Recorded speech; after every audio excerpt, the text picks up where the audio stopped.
medio, mi Señor. Venimos ante tu presencia, mi Señor, y nos postramos ante ti, mi Señor amado, en humildad, mi Señor, en reverencia ante ti. Y que nuestra reverencia crezca ante ti, mi Señor, al conocerte más y más y más, mi Señor. Al conocer la profundidad y la hermosura de tu persona, mi Señor, nuestra reverencia a ti va a ser mayor. Nuestro estado, mi Señor, como hombres, como mujeres, Señor, se va a humillar aún más a ti, mi Señor, y eso es crecimiento para nosotros. Mientras más estamos ante tus pies, Señor, en humillación, en humildad, más crecemos, Señor mío. Aquí no crecemos, Señor, para ser altivos, ni para ser superhombres, ni supermujeres, mi Señor. Mientras más crecemos en humildad, es más glorioso, Señor, para nosotros. Ayúdanos a seguir conociéndote, mi Señor. Ayúdame en este momento a través de tu Santo Espíritu, para poder dar esta clase, mi Señor amado, para conocerte más como te pedía, para profundizar, mi Señor, en la riqueza, en la infinitud de tu persona y de tu obra. Ayúdanos, Señor, esta tarde. Ilumina nuestras mentes, mi Señor. Ayúdanos en nuestro pensar. Abre los ojos de nuestro corazón, Señor mío, para ver tu hermosura, para verte a ti, mi Señor.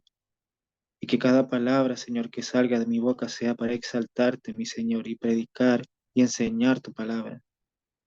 Ayúdanos, Señor, como iglesia, santifícanos, Señor, para tu gloria. En el nombre de tu Hijo amado oro, Padre. Amén. Amén. Ya, entonces empezamos, ¿no? Y para empezar, quiero que recordemos un poquito lo que se nos estaba enseñando la clase pasada. El pastor, como les decía, nos venía enseñando sobre la salvación, ¿cierto? La doctrina de la salvación, o también llamada la soteriología, ¿ya? Nuestro pastor el viernes pasado nos enseñaba o nos hacía una introducción a esta doctrina, ¿ya? A esta doctrina maravillosa. Lo que el pastor nos empezó a enseñar era que primeramente la salvación proviene del Señor, ¿ya? Esto proviene de Dios, proviene del Dios de la Biblia, del Dios altísimo. El pastor también nos enseñaba eh, cómo podíamos definir esto, qué era la salvación, qué es la salvación, nos decía. Y lo definía como una liberación, ¿ya? Un rescate, una preservación, ¿cierto? Un rescate, una liberación de la condenación del pecado, ¿ya? También nos enseñaba que éramos salvos, ¿cierto? Que éramos rescatados. Pero desde ya quiero partir con una pregunta para ustedes para que podamos recordar, ¿ya? Para que podamos recordar lo que la clase pasada se nos estaba enseñando. Me gustaría preguntarle directamente a nuestro hermano Héctor, según lo que, si es que puede responder, según lo que el pastor nos enseñaba la primera clase, ¿de qué somos rescatados?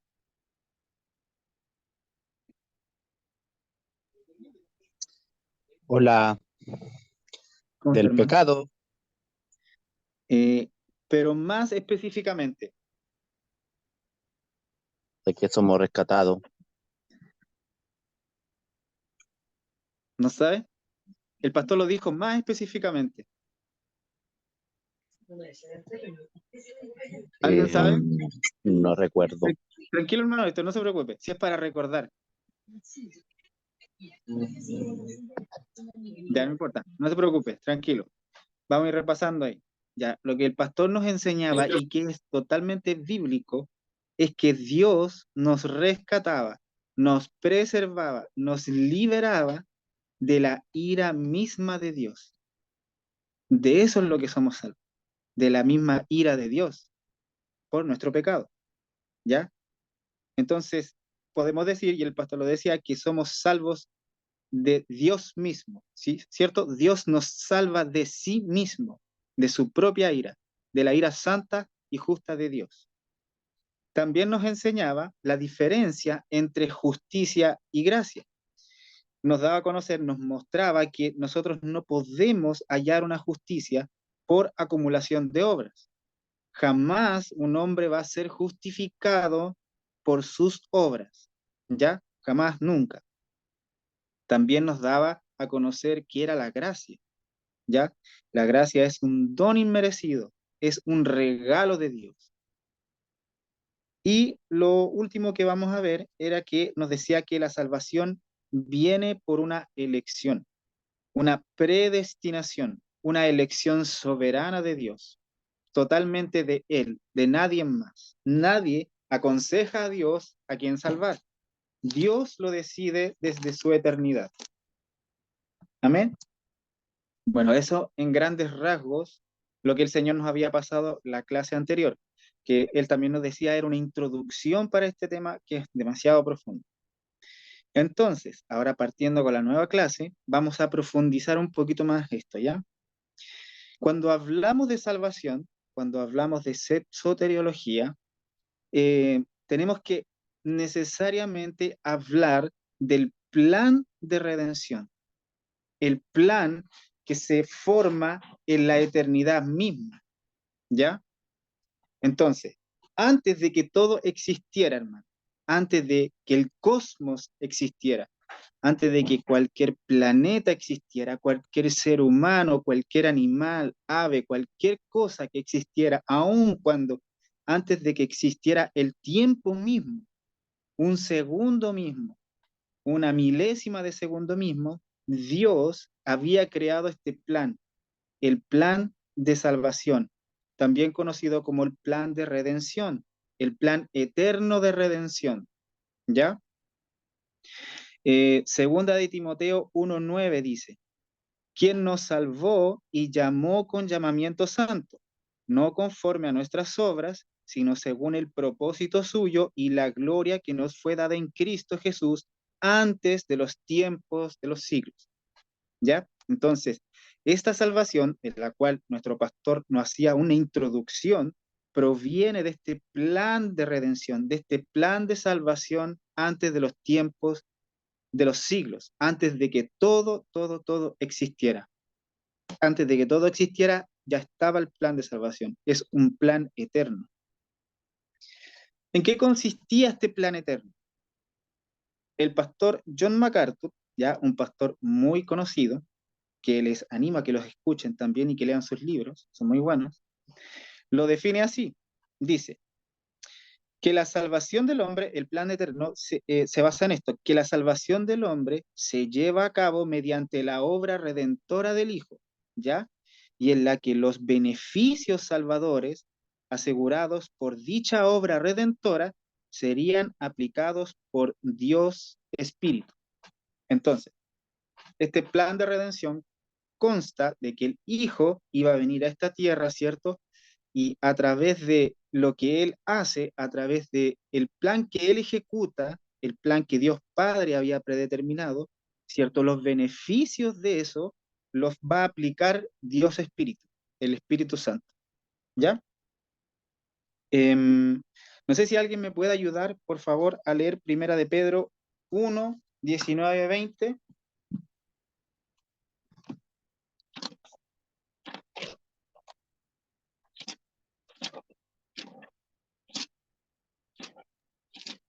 Yo lo tengo, hermano Antonio.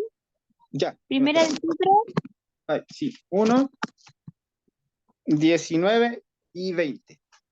ya, dice así, sino con la sangre preciosa de Cristo, como de un cordero sin mancha y sin contaminación, ya destinado desde antes de la fundación del mundo, pero manifestado en los postreros tiempos por amor de vosotros. Ya, entonces aquí en este texto tenemos que esto ya estaba predeterminado en la eternidad misma, ¿ya? Esto ya era algo que Dios había construido en su eternidad, ¿ya? No fue un plan que se fue dando con el tiempo, como algunos también postulan, de que Dios va cambiando sus opiniones, de que Dios va cambiando su pensamiento y va ordenando todo conforme a cómo va pasando. No, no existe eso, eso es mentira. Dios ya había formado el plan de redención en la eternidad, ¿ya? Ahora, ¿cuál era específicamente la misión del Hijo? Cuando vemos el plan del Padre,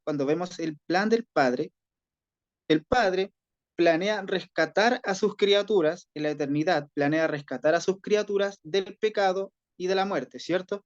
Los planea rescatar de la condenación del pecado y de la muerte y reconciliarse con su criatura, ¿ya? Recordemos que en el Génesis, en los primeros capítulos del Génesis, se nos muestra la muerte espiritual del hombre, esa separación eterna entre Dios y los hombres a través de la caída de Adán y Eva. Ahí entra la muerte espiritual, la separación, la enemistad entre Dios y los hombres. Entonces, Dios ya como sabía que el hombre iba a pecar, anteriormente a eso ya había creado este plan para rescatar a las criaturas que él había creado y reconciliarse con ellos, ¿ya? Este plan se efectúa en el decreto de Dios, ¿ya? Esta es una elección condicional, ¿ya? Es una elección libre y soberana de Dios. Bueno, ¿cómo se efectuaría este plan ahora? Primero, el Hijo del Hombre vendría en obediencia hasta esta tierra. El Hijo del Hombre se encarnaría, dejaría la gloria del cielo, la gloriosa santidad de los cielos, la adoración de ángeles y arcángeles, de millones de ángeles en el cielo para encarnarse, humillarse y aproximarse a nosotros. No solamente se acercó a nosotros, sino que se aproximó a nosotros. Estando aquí, el Señor caminó con el hombre, entendió al hombre, se puso en el lugar del hombre, sanó al hombre, habló hombre como humanidad completa, hombre y mujer, en el lugar donde él caminó, ¿cierto? Ahí en, en, en Jerusalén mismo, todo el territorio de Israel, ¿cierto?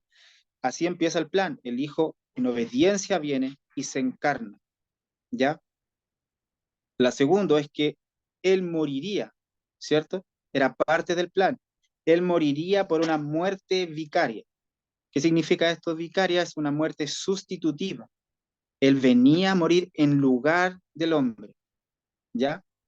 Y como tercer punto, él iba a resucitar. Él tenía que resucitar. Explicado de otra manera, este plan, de una forma un poquito más completa, podríamos decir que la redención se efectuaría mediante la encarnación milagrosa, ya del Hijo, la vida vicaria, la muerte penal sustitutiva y la resurrección que derrota a la muerte. ¿Ya? Ahí podemos ver el plan de redención de una manera más detallada, un poquito más detallada. Ahora, una pregunta.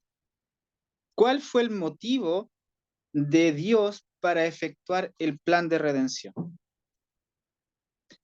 Hermanos, si alguien tiene ahí una respuesta, que la comparta nomás, sin miedo. ¿Cuál fue el motivo de Dios para efectuar la redención?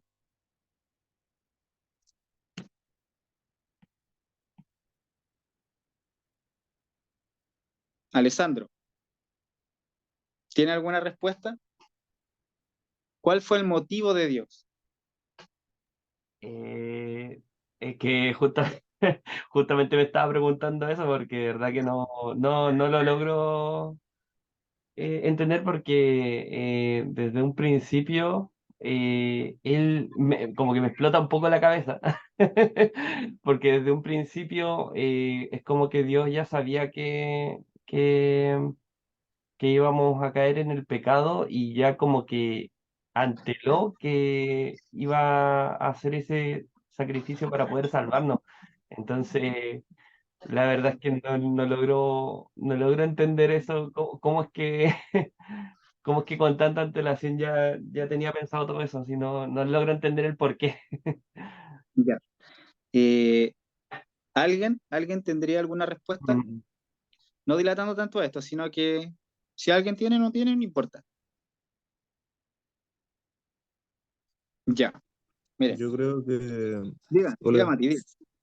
yo creo que el motivo de redención sería porque como nosotros no somos capaces de salvarnos a nosotros mismos, sería como para salvarnos de la condenación de vivir en nuestra alma en el infierno, sería, yo creo.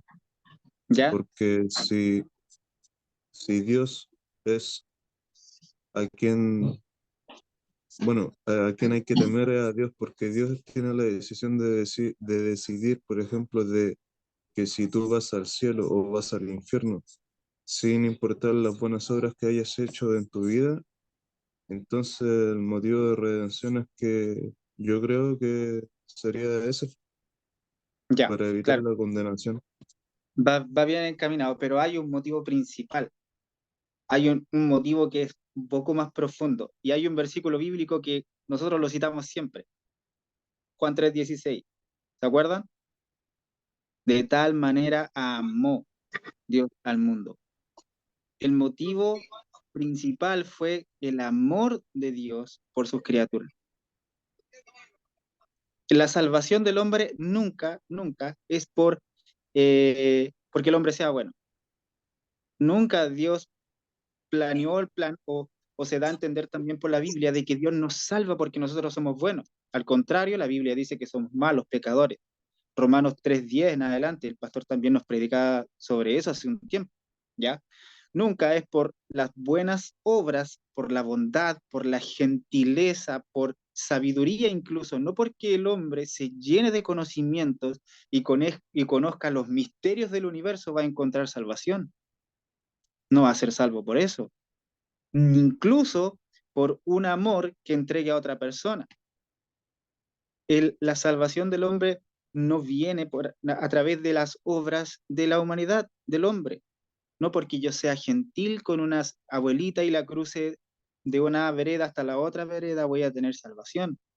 No, no es porque el hombre en sí mismo tenga tanto valor como para que Dios se conmueva de eso y lo salve. El motivo principal es que Dios amó a la humanidad. Dios los amó. Hermanita Solán, ¿me puede leer primera de Juan 4, 9 y 10? Tranquilita, tranquilita. Primera de Juan 4.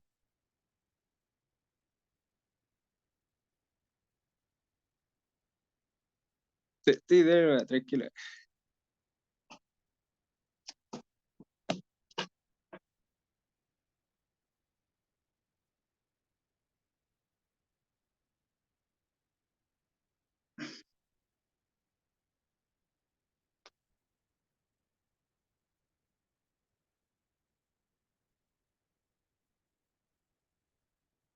Primera de Juan 4, 9 y 10. Espérame, primera de Juan, ¿cuánto era? 4, 9 y 10. Ah, ya. Perdona. Ya, aquí está. Amén. En esto se escucha, ¿cierto? Sí, Ah, no, ya. En esto se mostró el amor de Dios para con nosotros, en que Dios envió a su Hijo unigénito al mundo para que vivamos por él. En esto consiste el amor, no en que nosotros hayamos amado a Dios, sino en que Él nos amó a nosotros y envió a su Hijo en propiciación por nuestros pecados. ya. El amor de Dios lo movió a él mismo para enviar a su propio Hijo, a su unigénito Hijo, para salvar a viles pecadores, como casi siempre lo digo. Pero es así. El amor de Dios. Por su amor somos salvos. Por su amor envió a su propio Hijo, a su unigénito Hijo, a morir por pecadores. ¿Ya? Entonces, uno de los motivos para efectuar esta expiación, hermanita Solange tiene el micrófono encendido. Perdón, disculpa. No se preocupe. Ya, uno de los motivos para efectuar la expiación, para que Cristo muriera por impíos, ¿cierto? Fue el amor, ¿ya? Y otro de los motivos también de esta expiación para que se efectuara el plan de salvación, la salvación del hombre, fue su justicia, ¿ya? La justicia de Dios fue quebrantada con el pecado. A través del pecado de Adán y Eva entró el pecado en la humanidad.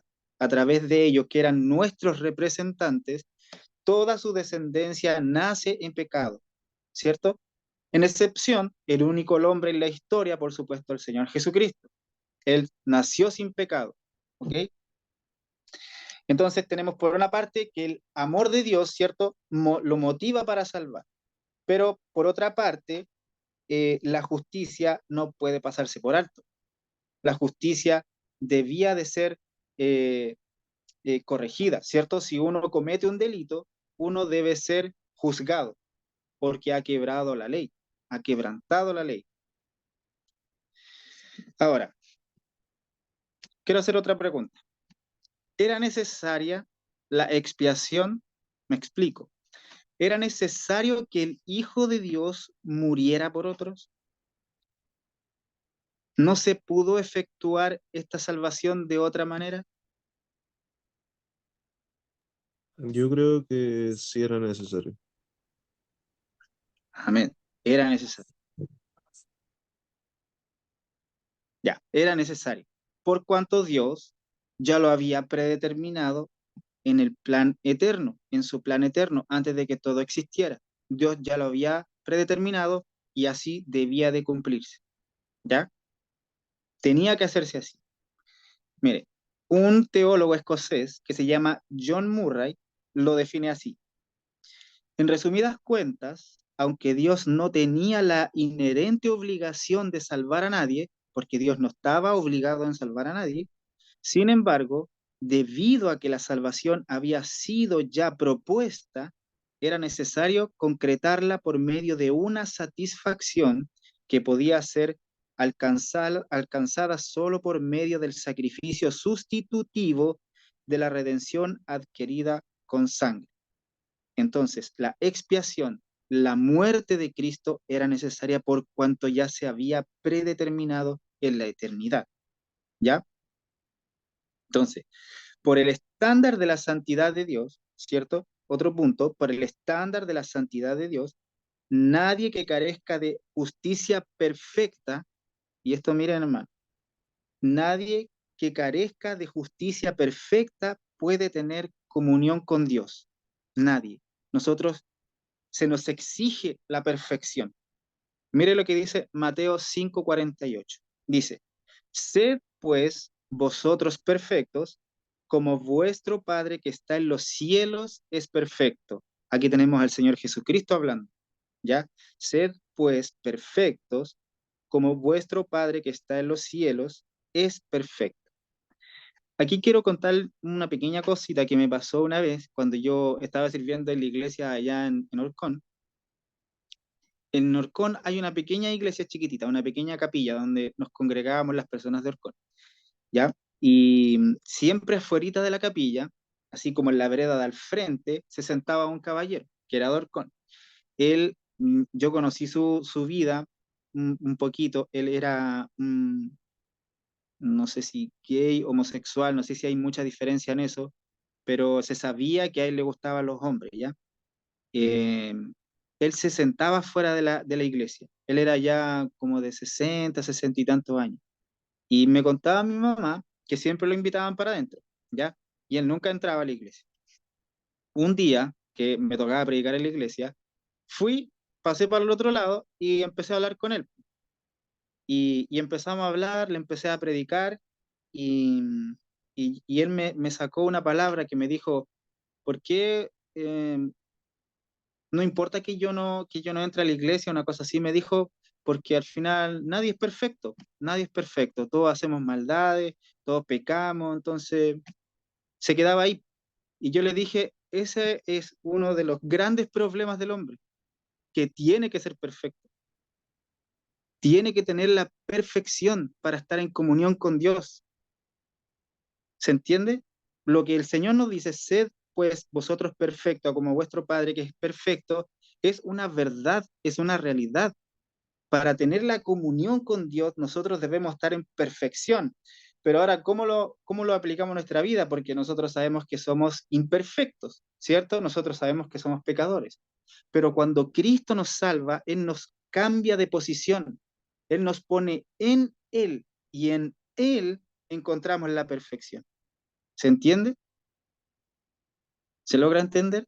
Nosotros como personas aquí en la tierra somos totalmente pecadores e imperfectos, pero en Cristo nuestra nueva posición es en perfección, pero en Él, hablándolo de una manera simbólica o espiritual, ¿ya? ¿Se entiende? Bueno, espero que se entienda, porque eso es importante.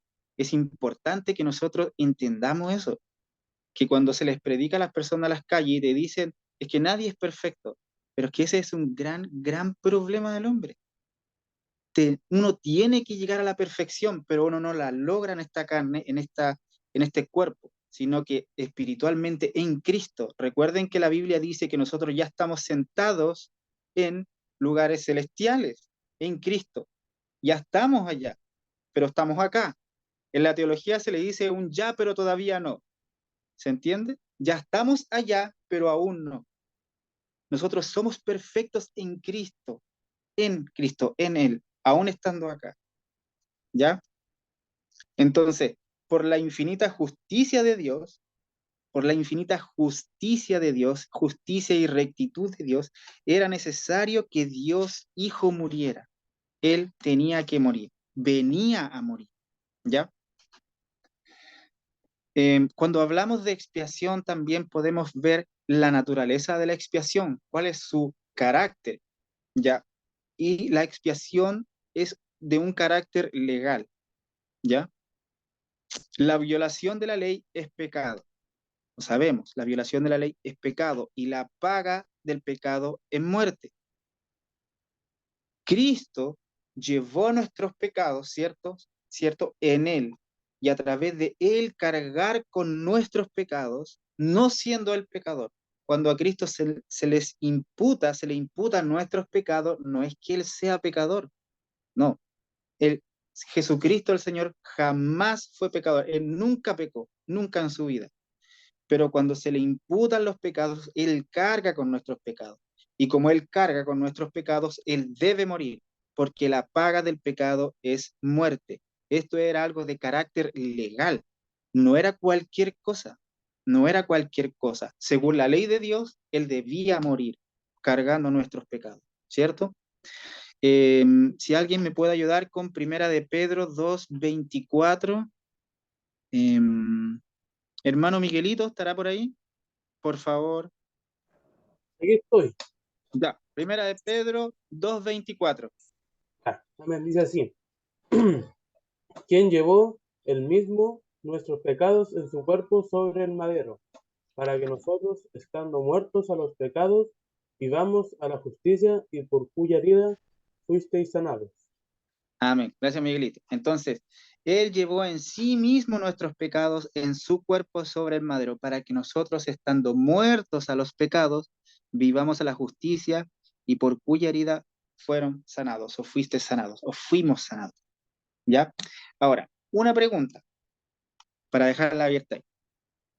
¿Era necesario, hablando aquí un poco del pecado y del carácter legal de la expiación, era necesario que que todas las leyes fueran, a ver, ¿era necesario violar todas las leyes para ser condenados? ¿Era necesario violar todas las leyes para estar en pecado y por el pecado ser condenados? ¿Quién se anima?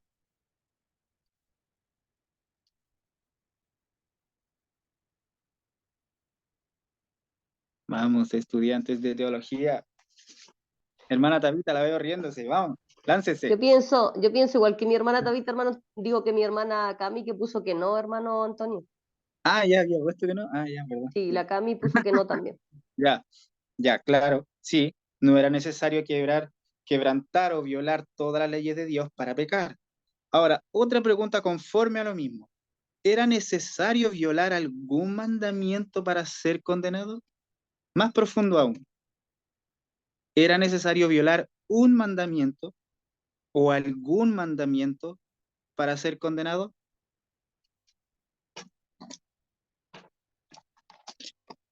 Vayan conmigo a Romanos 5, por favor. Vayan conmigo a Romanos 5. Esto es muy interesante.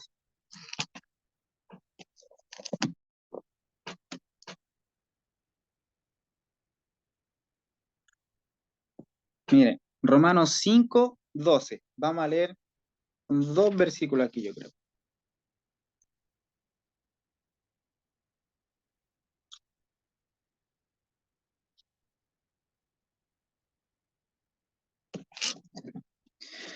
Ya, a ver.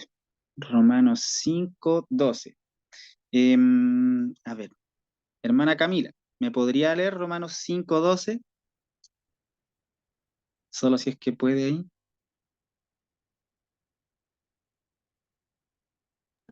Sí, voy. Por Ya, meter la cuchara aquí, yo estaba en otro. Romanos 5, 12, por favor. 12. Ya, la tengo en otra versión, sí. Ya, Dice, cuando Adán pecó, el pecado entró en el mundo. El pecado de Adán introdujo la muerte, de modo que la muerte se extendió a todos, porque todos pecaron. ya. En esta primera parte vemos que uno pecó y por uno entró el pecado a toda su descendencia, o sea, a todos nosotros. ¿Se va entendiendo un poquito? La versión que está leyendo la hermana Camila es la NTV, versión NTV. Ya yo también la tenía aquí porque lo quería sacar de aquí mismo esta explicación. Y en el versículo 14 de Romanos 5 dice, sin embargo, desde los tiempos de Adán hasta los de Moisés, todos murieron. ¿Ya? El- el- la paga del pecado es muerte. Todos murieron por el pecado. ¿Ya? Dice, incluso los que no desobedecieron un mandamiento explícito de Dios como lo hizo Adán. Adán cayó en pecado al desobedecer un mandamiento de Dios. ¿Sí? El pecado entra a la humanidad por Adán que desobedece un mandamiento. Pero dice acá, incluso los que no desobedecieron un mandamiento explícito de Dios como lo hizo Abraham. Esto me está diciendo que aún aquellos que no han violado la ley pecan y mueren. ¿Por qué? Porque nuestro representante Adán pecó y todos nosotros pecamos en Adán. ¿Se puede entender? Sí.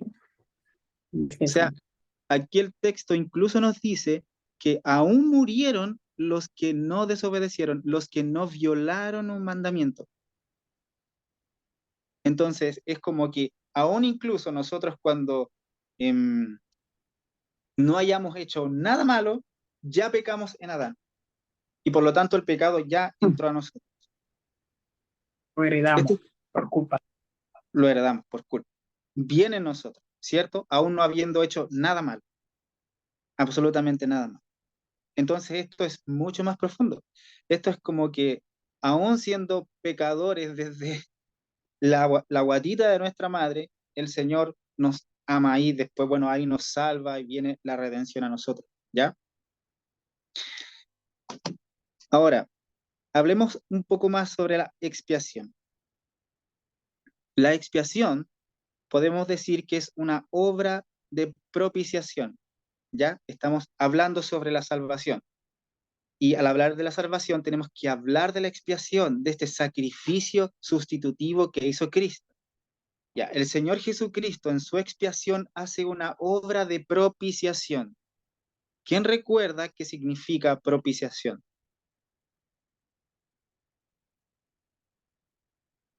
Ya, la propiciación, hermanos, recuérdenlo, esto es importante. Recuerden, la propiciación es el apaciguamiento de la ira de Dios a través del sacrificio suficiente de Cristo en la cruz. La justicia de Dios debía ser apaciguada por cuanto el hombre había pecado contra Dios, ¿ya?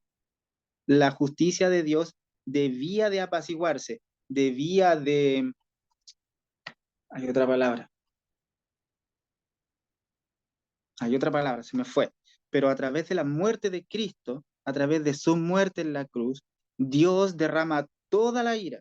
toda su ira santa y justa en su Hijo, y su ira queda satisfecha, su justicia queda satisfecha, ¿ya? Su ira es apaciguada. Eso es propiciación, ¿ya? Esos son términos bíblicos, ¿sí? A través de la expiación, el Señor hace una obra de reconciliación. ¿Recuerdan lo que hablábamos el miércoles?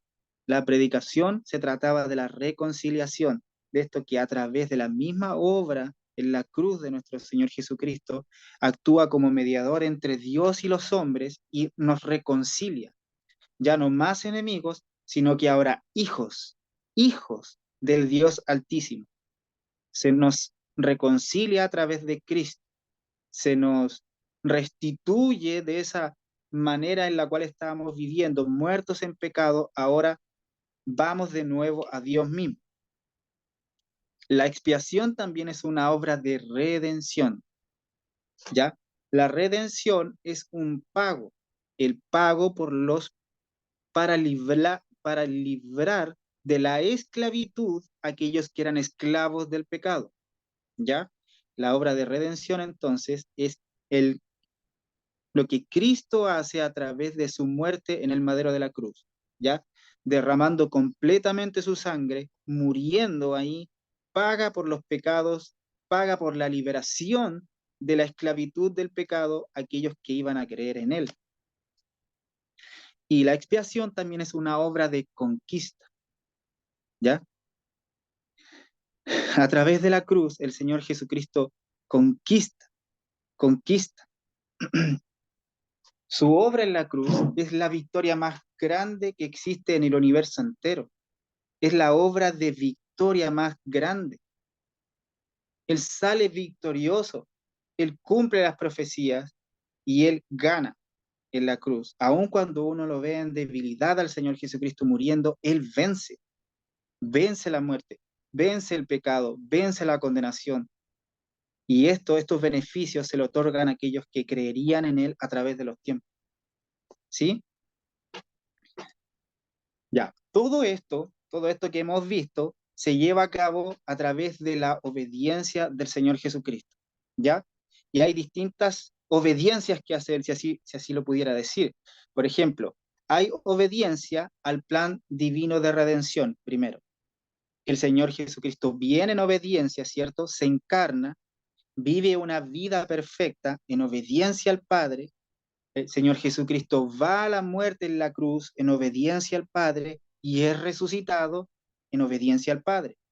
Todo lo hace en obediencia a Dios, Dios Padre, para cumplir con el plan de redención. Ya, no sé si me pueden ayudar con Juan 6:38, pastor, por favor. Juan 6:38.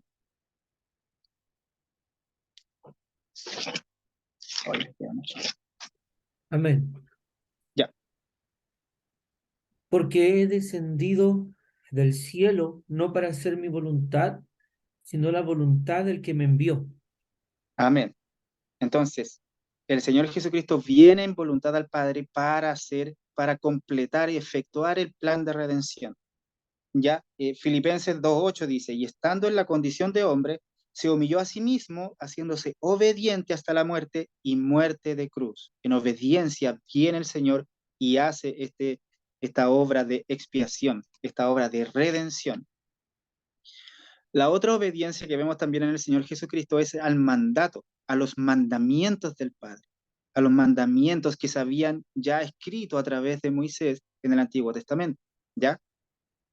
Si vemos el sistema levítico,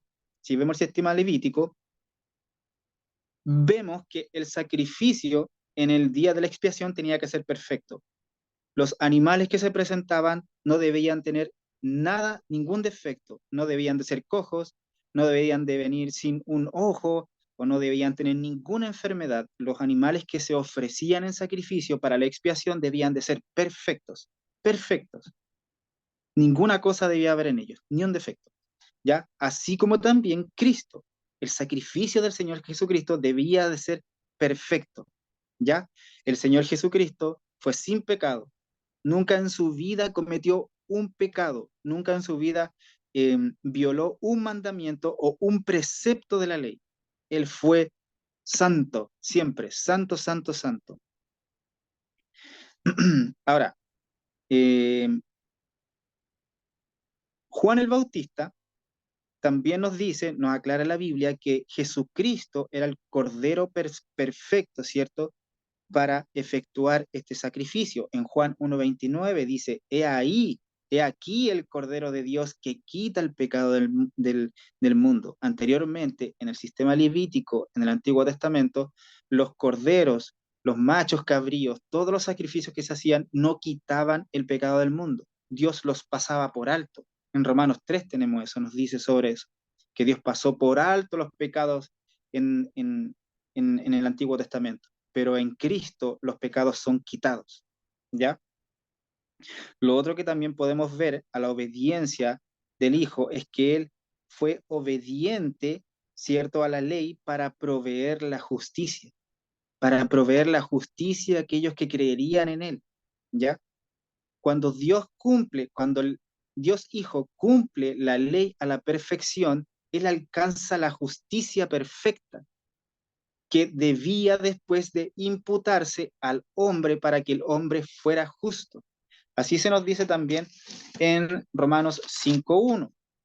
Dice, justificados pues por la fe. Esa justicia perfecta se alcanza a través del cumplimiento perfecto de la ley en el Señor Jesucristo, ¿ya?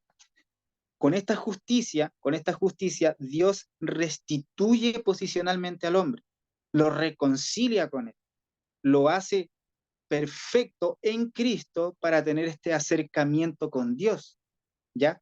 Restablece al hombre caído en comunión con Dios nuevamente esta justificación, esta justicia. Filipenses 3:9 dice, y ser hallado en él, no teniendo mi propia justicia, que es por la ley, ¿ya? El hombre no podía alcanzar una justicia que alcanzara la justicia de Dios para tener esa comunión con Dios, sino la que es por la fe en Cristo, la justicia que es de Dios por la fe. El Señor Jesucristo alcanza la justicia perfecta, en la cruz Él carga nuestros pecados y su justicia les es imputada a aquellos que iban a creer en Él, ¿ya? Para resumir un poquito lo que hemos visto sobre la expiación, que todavía me queda un poquito de material, voy a ver si alcanza. Ya, la expiación penal sustitutiva, lo que acabamos de ver, podemos, en un resumen, vimos la culpa de nuestro pecado, ¿cierto? La culpa de nuestro pecado exigía la muerte, ¿ya? La culpa de nuestro pecado exigía la muerte. Cristo, vimos también, fue el sacrificio expiatorio perfecto, nuestro sacrificio sustitutivo perfecto. Cristo también propició la ira de Dios. ¿Qué quiere decir esto? Que apaciguó la ira de Dios. Cristo recibió toda la ira del Padre en la cruz y la justicia de Dios fue satisfecha, ¿ya? Y también vimos que Cristo nos reconcilió, nos redimió y nos justificó, ¿ya? A través de Él alcanzar esta justicia perfecta. Otro punto importante de la salvación es la suficiencia de esta expiación. Cuando el hombre muchas veces cree colaborar con esta obra salvadora. Muchos quieren poner sus obras, ¿cierto?, junto con la obra de Cristo para llegar a un acuerdo y decir, yo colaboré aquí con el Señor, por eso yo tengo esta salvación. Y eso no es cierto. De hecho, de ahí mismo, de este mal pensamiento, de esta mala teología, es que la iglesia también, o de ahí viene, no, mejor dicho, como que las personas piensan, ¿cierto?, que pueden cuidar su salvación, porque si no la pueden perder, pero eso no es bíblico, la salvación no se puede perder. Es cierto que hay algunos pasajes de la Biblia que pueden, así como interpretarse de que la salvación se pierde, pero si la salvación se perdiera, la obra expiatoria de Cristo hubiese sido insuficiente. Por eso el punto que estamos viendo ahora, la muerte de Cristo fue suficiente, pero el hombre muchas veces cree que con sus obras, ¿cierto?, puede agradarle a Dios y puede que esas obras del hombre más las obras de Cristo lleguen a un común. Es como 50% el hombre, 50% Dios. Pero eso es mentira. En Isaías 43:11, yo Jehová, y fuera de mí no hay quien salve. El hombre no puede salvarse por sí solo. Y esto también, como yo creo que sabemos, choca de frente con la teología católica. La teología católica dicen que uno por sus obras también puede ser salvo. Ellos tienen, por ejemplo, la ceremonia de la misa, ¿ya? Donde ellos dicen que en cada misa, en cada servicio de misa, muere de nuevo el Señor Jesucristo, ¿cierto? Y es como que de nuevo nos perdona y hace una muerte y es como que lo toman así real. Es como que el Señor Jesucristo nuevamente estuviese aquí en la tierra derramando su sangre para perdonar todo, y eso lo podemos refutar con Hebreos 9, 11, 12, y no lo voy a leer porque para alcanzar a pasar de esto. También la Iglesia Católica dice que María es la intercesora también de los hombres, y la Biblia no lo dice. Eso se puede refutar con 1 de Timoteo 2:5.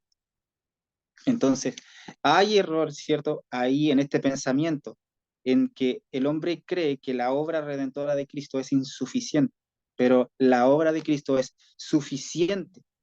Él pagó el precio completo, y a través de su muerte solo hay redención.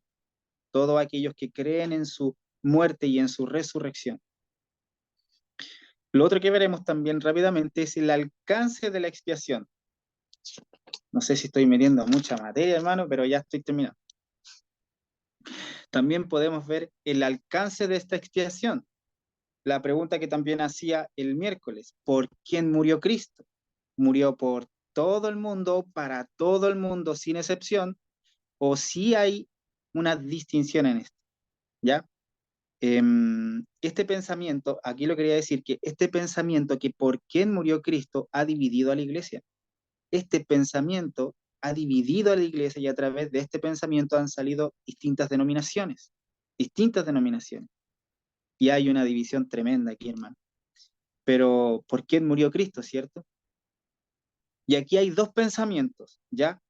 Para que empecemos así como a meternos en la teología sistemática de a poquitito. A través de esto se han formado dos pensamientos, ¿ya? El pensamiento universalista es uno, que ellos creen que Cristo pagó los pecados de todas las personas sin excepción. Ellos creen que todos se salvan, pero los que pecan pierden su salvación. Ese es como el pensamiento universalista, que todos tienen la salvación. Es como una expiación ilimitada o general también, que se le llama. Y el otro pensamiento es un pensamiento, o el pensamiento particularista, ¿ya? Que ellos piensan, como nosotros, que Cristo murió por los elegidos, ¿ya? Es una elección particular, una expiación limitada. Solo aquellos, Cristo murió solo por los que iban a creer en Él, ¿ya?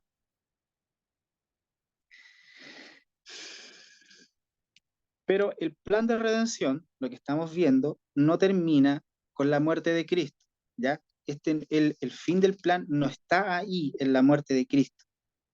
¿Por qué? Porque el Señor no solo murió por nuestras transgresiones, ¿cierto? No solo murió por nuestro pecado, sino que también resucitó. Y a través de su resurrección,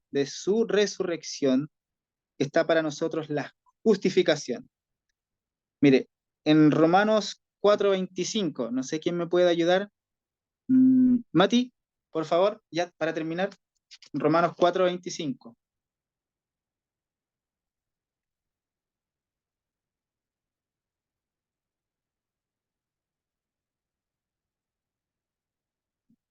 No está el Mati. Alguien, Romanos 4:25. Ah, ya, Romanos 4:25. Amén. En el nombre de Jesucristo dice: el cual fue entregado por nuestras transgresiones y resucitado para nuestra justificación. Amén. Entonces, el plan de redención no termina con la muerte de Cristo, sino que continúa hasta su resurrección, ya a través de la resurrección, se nos es, o se dice, el cual fue entregado por nuestras transgresiones, ¿cierto? Ya, muerte por el pecado, y resucitado para nuestra justificación a través de la resurrección de Cristo, está la victoria por sobre el pecado, por sobre el pecado. Y ahí nuestra justificación en la resurrección del Señor Jesucristo. Y no solo en su resurrección continúa el plan de redención, sino que también en su ascensión a la diestra del Padre. ¿Ya? Y, hay un texto en Efesios 1, 20, 23, que se los voy a leer ya para ahora sí, para terminar. Dice, el cual operó en Cristo, resucitándole de los muertos y sentándole a su diestra en lugares celestiales sobre todo principado y autoridad y poder y señorío, y sobre todo nombre que se nombra, no solo en este siglo, sino también en el venidero, y sometió todas las cosas bajo sus pies, y lo dio por cabeza sobre todas las cosas a la iglesia, Hasta ahí nomás. ¿Ya? Entonces, el plan de redención continúa en su ascensión a los cielos, en el cual Cristo mismo se sienta a la diestra del Padre como un símbolo de autoridad, de poder por sobre todo, por sobre principados, principados, autoridad, sobre todo ángel caído, sobre todo nombre que se nombra. Y esto cuando dice en la Biblia que es por sobre todo nombre que se nombra, es como más que el mismo nombre Jesús, porque en el tiempo en el cual se escribe esto, había muchas personas que se llamaban Jesús. El nombre Jesús era común en ese tiempo, en el primer siglo. Entonces, más que el nombre Jesús, es la persona que lleva ese nombre. Es la persona de Cristo. ¿Ya? Mire, ¿cómo lo puedo aclarar mejor esto? Voy a leer otro texto, ¿ya? Para explicar esto. Filipenses 2, 9 al 11 dice, por cual Dios mismo también lo exaltó hasta lo sumo, ¿ya? Y le dio un nombre que sobre todo nombre, ¿ya? Para que en el nombre de Jesús, aquí está el nombre Jesús, se doble toda rodilla de los que están en los cielos y en la tierra y debajo de la tierra, y toda lengua confiese que Jesucristo es el Señor. Jesucristo es un nombre título, ¿ya? Cristo significa ungido, el Mesías que había sido prometido en el Antiguo Testamento, en el cual en el Nuevo Testamento se cumple en la persona de Cristo. Entonces, más que el nombre Jesús, es la persona de Jesús. Es Dios, Dios Hijo. A Él se doblará toda rodilla. ¿Se entiende? Más que el nombre mismo, es la persona de Cristo, ¿ya? Porque, como les digo, el nombre Jesús era común en ese tiempo, pero aquí no habla tanto del nombre, sino de la persona, de aquel que venció la muerte, Jesucristo, el Hijo de Dios, ¿ya? Y bueno, ya estoy en la hora, y bueno, lo vamos a dejar hasta ahí, yo creo, hermano. Y bueno, el plan de redención, como última cosa, ahora sí, nos dice que también que Él intercede por nosotros. No solo el Señor Jesucristo se sienta a la diestra de Dios Padre, sino que Él también intercede por nosotros, ¿ya? Y, bueno, lo dejaremos hasta acá. No sé si alguien tiene alguna pregunta, no sé si fue mucha información, si alguien se enredó en algo. Como les digo, estos son temas un poquito profundos, hermano. El estudio de la salvación o la soteriología son un poquito profundos. Pero es bueno que los vayamos aprendiendo y familiarizándonos con esto, acostumbrándonos incluso a los lenguajes que se utilizan. Hermano Es bueno que Antonio, empecemos, que crezcamos en esto, hermano. Disculpen si fue en algún momento un poquito enredado, pero es que a veces son muy profundos y uno le cuesta un poco explicarlo porque de verdad cuesta un poquito entender. hermano Antonio, ¿Ah? yo solamente Dígame. quiero darle gracias al Señor por la exposición que usted ha hecho de la palabra de Dios en esta tarde. Creo que está muy bien cómo se ha dado todo. No debemos nunca pensar que es demasiada información porque necesitamos crecer en el alimento sólido. Yo creo que ya mucho tiempo a veces estamos solo tomando papilla y con galletitas soda nomás y light. Y creo que es el tiempo en el Señor que vayamos avanzando cada día en el conocimiento serio de la palabra del Señor para que podamos seguir creciendo, tener un lenguaje bíblico que nos nutre, que es el lenguaje del Espíritu. Este es el lenguaje del Espíritu, el lenguaje de la palabra, y esto nos ayuda mucho porque si estamos siendo empapados del conocimiento de la palabra del Señor, vamos a orar mejor, porque vamos a orar de acuerdo a la palabra del Señor, vamos a orar usando la palabra del Señor, y a la hora de predicar el Evangelio o de aconsejar a otros, lo vamos a hacer no con nuestras ideas, sino con la verdad de la palabra de Dios. Y en ese sentido yo estoy muy gozoso, muy contento de ser parte también de este aprendizaje. Y con esto también hago un llamado a mis hermanos para que siempre día a día amemos esto, de tomar apuntes, de anotar, de leer la palabra, de meditar, de digerir, de rumiar la palabra.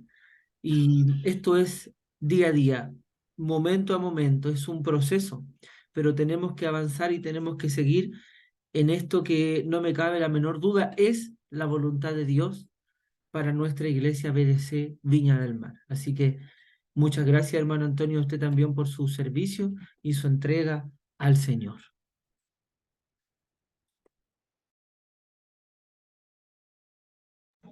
Amén, amén. Yo agradecido de que, o sea, tener este privilegio de poder aquí enseñar un poquito la palabra y esperando de que sea de bendición para ustedes y no confundirlo, no quiero confundir a nadie, quiero que todos crezcamos en la palabra, quiero que todos crezcamos en el conocimiento del Señor. Si tienen alguna duda, hermanos, pregúntenos, así aprendemos todos juntos. La hermana Porque ya Corina aquí, escribió en el chat, la hermana Corina escribió. yo aquí, me encantó muy bien enseñado, muchas gracias, estoy llenita, estoy llenita de apuntes. Qué bueno, hermana, gracias. No sé si alguien más tiene alguna consulta, hermanos, para finalizar, porque ahora viene el discipulado de Génesis. Ya, entonces oramos y damos gracias, ¿ya? Ya. Padre Santo, te damos gracias por este momento, Padre mío, en el cual pudimos estar, mi Señor, poniendo atención, Señor mío, a tus enseñanzas, a tu palabra, mi Señor. Gracias por poder, Señor mío, profundizar solamente un poquito de todo el vasto mar profundo, inmenso que es de tu conocimiento, mi Señor. Enséñanos más de ti, mi Señor amado, enséñanos más de ti, Padre. Permítenos vernos a tu Hijo Jesucristo para gozarnos en su persona, mi Señor, para gozarnos en Él, en su maravillosa persona. Ayúdanos a seguir creciendo, Señor. Abra la cosmovisión, Señor, en nuestra mente. Expanda nuestra cosmovisión para que podamos ver más ampliamente y más profundamente a tu persona, para gozarnos, Señor, contigo y crecer en ti. Padre mío, te imploro esto, Padre, en el nombre de tu Hijo Jesucristo. Amén, amén. Que el Señor les bendiga, mi hermano. En 5 minutitos viene ¿cómo se llama? El discipulado de Génesis. Que Dios les bendiga. Mando el enlace en 5 minutos.